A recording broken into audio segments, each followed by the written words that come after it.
katulad ko na may bagong baby. Please welcome ang nanay ni Mori, Jenica Garcia, at ang nanay ni Apollo at ang kanyang new baby na si Ali, Cherry Solomon. Hi! Hi! Good morning! Good morning! Hi! Good morning! Umupo kayong dalawa. Nang makausap ko naman ang mga bagong mamis. Kamusta, Jenica? Okay naman natin. Ikaw? Ako, okay naman. Pero talagang pagod kasi kapag ganun kadikit pala na parehong 2 years old kasi tsaka 3 years old. Hindi pa ba pwede yun? 2 at tapos ganun? Medyo nakakapagod pala. Kasi hyper itong isa eh, yung panganay. Pero balita ko sabay silang nagdidede sa'yo. Hobby Ikaw namin ba yun? yun. Hobby?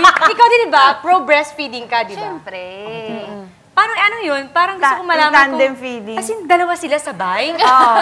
Parang bonding nila, magkapatid. Natutuwa siya pag Wow, sabay bonding? Ay! Nakakaloka! Bumaband sila sa akin.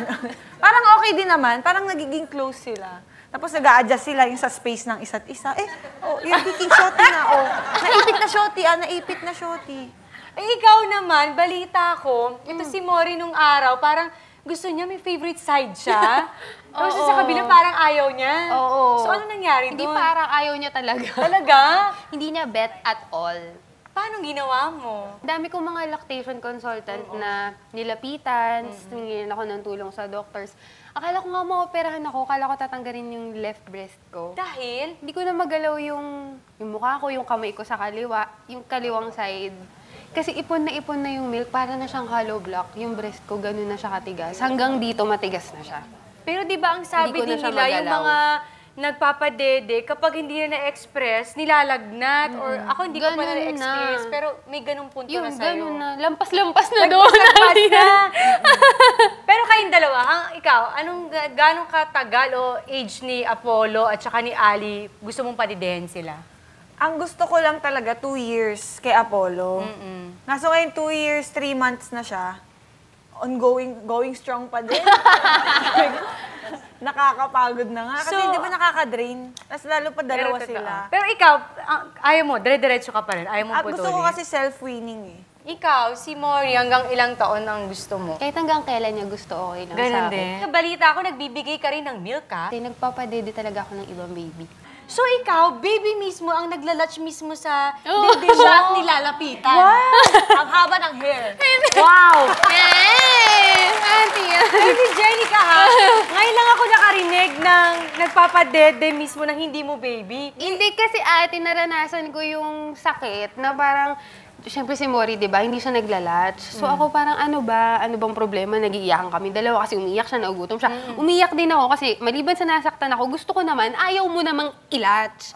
So dun ko na-experience na may ibang nanay, gagawin nila si Mori, papalatch sa kanila para mas matuto siya kung paano dapat yung,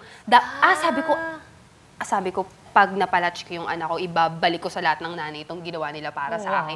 So, ginagawa ko, for example, si mama kasi meron siyang bagong helper sa bahay. Tapos kakapanganak lang. Tapos kunyari may inuutos. Tapos alam ko may formula milk sa baba. Para kapag meron siyang ginagawa, busy siya, hindi niya mapadede anak, ibibigay yung formula milk. Pag narinig ko na, pak! Ay, umiyak yung anak niya. Takbo ako sa baba. Mami, ako na lang po. Kinukuha ko na. Akin na po yung anak niyo. Ganon. Ako na lang. Wag na po. Kasi andito naman ako. Trabaho. Talaga? Wet nursing, oo. Parang Ay. pag ayaw nilang ipapag-bottle yung baby. Kukuha sila ng wet nurse. Para fresh yung ininom nung bata.